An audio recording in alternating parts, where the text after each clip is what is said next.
Good morning, friends. Good to be with you again on this Thursday, April 2nd, as we continue to connect virtually through Facebook Live through this coronavirus situation that we continue to find ourselves in.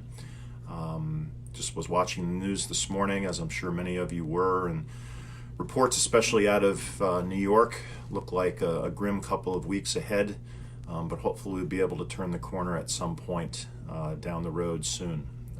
We just have to wait and see what happens and keep doing what the authorities are, especially what the scientists are telling us to do, and keep our social distancing and limit any sort of outside exposure. Don't go out of your house unless it's absolutely necessary to do so. Just take all the precautions necessary. Reminder to everyone that the church is actually closed. The building itself is closed. There are a couple folks just going in when absolutely necessary to do things like pick up the mail, sort through the mail. We're taking great precautions in doing that. We had another staff meeting yesterday and talked about that a little bit, and we're trying to set up some sort of rotation system to be able to do that. But the church is closed. Please don't come into the building even if you have access to do that, unless of course it's absolutely necessary. And I would suggest you let one of us know, one of the pastors, or Karen Halligan, who is the one who is taking in the mail right now, and going back and forth to the church. So please just keep that in mind. Real important. Cindy, good morning. Good to see you. Hope you and Al are doing well, hunkering down. Miss seeing all of you, all the folks from First United Methodist Church. It's been a long time, and it's going to continue to be a long time, unfortunately, as we move forward. So I'm going to try to keep my remarks somewhat brief this morning. At 11 o'clock, Bishop Scholl is hosting a special service of communion. Good morning, Debbie. Good to see you online as well and watching. Bishop Scholl is holding a special service of communion where he will be celebrating communion through Zoom. I believe Zoom's the platform we're using at 11. So I want to be able to prepare for that. It's now a little after 10:30, so we're going to have a brief devotion this morning, brief Bible study as we continue through the Gospel of John in just a moment. My hope is, as I had mentioned, and I forget where I'm mentioning things now because I'm using so many different vehicles to get the word out. We have a phone call service now that we're using for those who don't have internet access, who don't use computers, who don't have email, trying to get the word out to folks. We're using that. Of course, we are using email. We're using this, Facebook Live, and we're, of course, sending out our worship services through recorded worship movies, as I'm calling them, through Facebook and through YouTube. And with Holy Week coming up, there's a lot going on, but we are going to be celebrating communion virtually on Easter Sunday. Okay, on Easter Sunday, not this coming weekend, but on Easter Sunday, a week from this Sunday at 9:30, the Easter worship movie will be released, and part of that will be the communion liturgy. So I would invite, and please spread the word about this, I would invite all folks who would like to join in communion to, and maybe you already have this in your house now, but to secure some bread and some grape juice if you would like. It really doesn't matter too much what you bring together. Bread is great, get bread. Grape juice, you want to use a little wine, that's fine too, that's perfectly fine, that's up to you. And just if you would like to join in communion at 9:30 on Easter, you're free to do that and encouraged to do that. So that'll be the plan for Easter Sunday. We feel that instead of trying to do it this weekend on the first Sunday in April, as normally we would have communion together, we felt, Pastor Hayoung and I and the staff felt it'd be a really powerful message to have virtual communion on Easter Sunday itself, since we can't be together. Because communion, of course, is a unifying sacrament. It brings us together. It conveys the grace of God, and it is something that Jesus told us to do, to go and do that, and that's what makes a sacrament a sacrament. Jesus first has to tell us to go and do it, and it has to be something that conveys the grace of God. So we will be doing that on Easter Sunday. And so, as I said, you're most encouraged to gather elements for communion with yourself, your family, whoever you would like to participate in that. And I'll be offering the communion liturgy on Easter.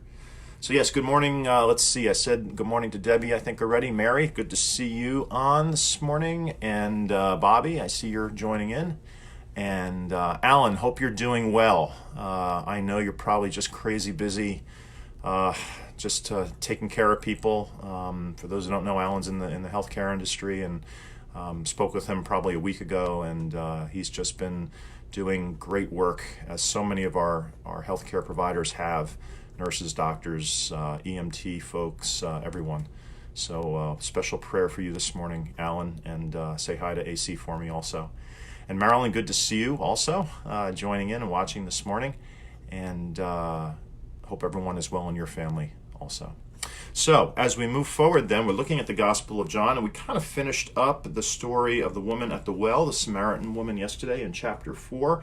And there is this deep contrast that's going on in John's Gospel. We'll talk a little bit about that this morning, between Nicodemus, of course, who was a Jewish leader, a member of the Sanhedrin, the Jewish council, we think, a Pharisee, as he's named in chapter 3, and his sort of inadequate belief in Jesus. He believes only so far when it comes to Jesus.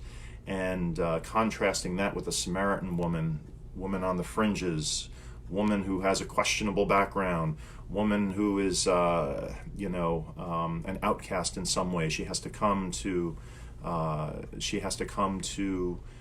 see Jesus, or she has to come to the well, actually, Jacob's well, in the middle of the day, in the heat of the day when no one else is there, because she would be ostracized. So here's someone who is on the fringes, and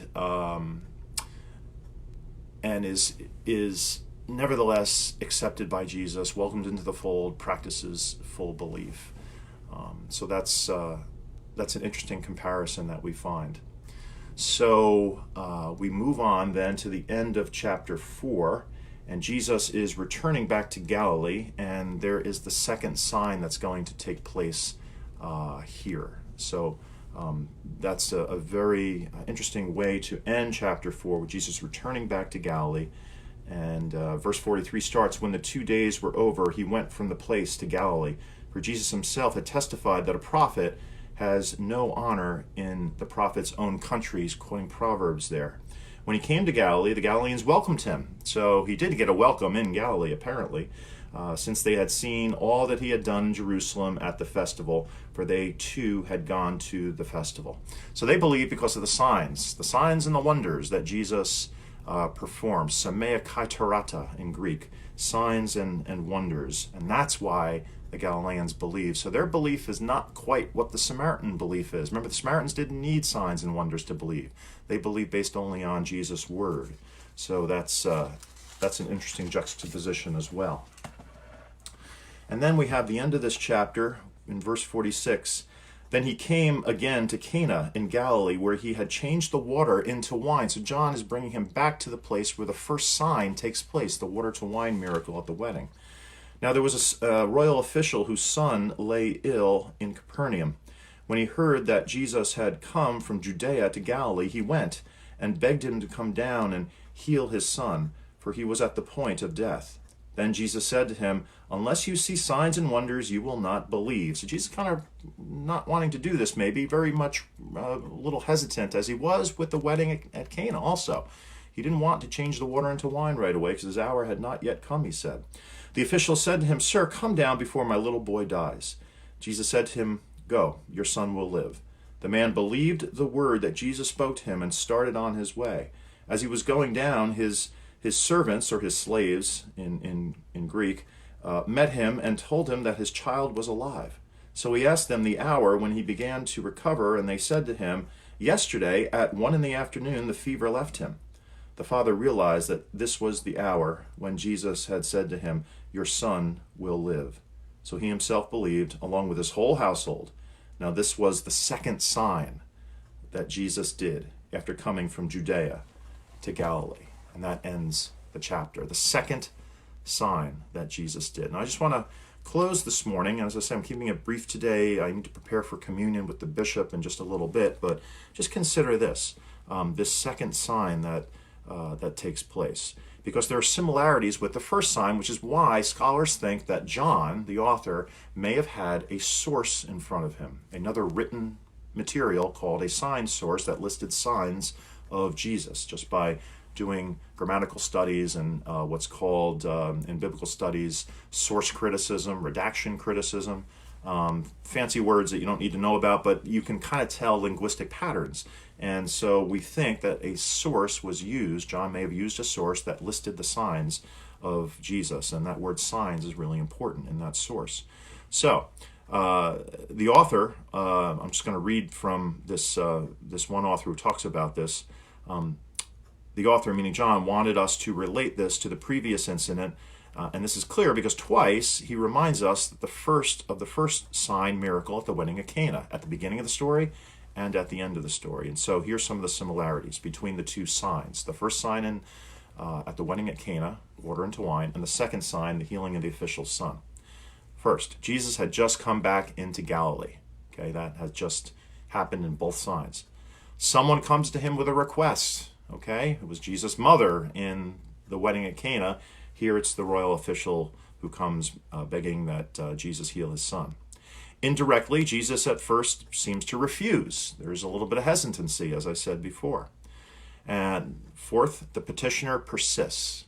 Mary kind of ignores Jesus' words when he says to her, "Woman, my hour's not yet come," and she instructs the servants, just do what he says. He does this type of thing all the time. Just do what he says. Listen to him.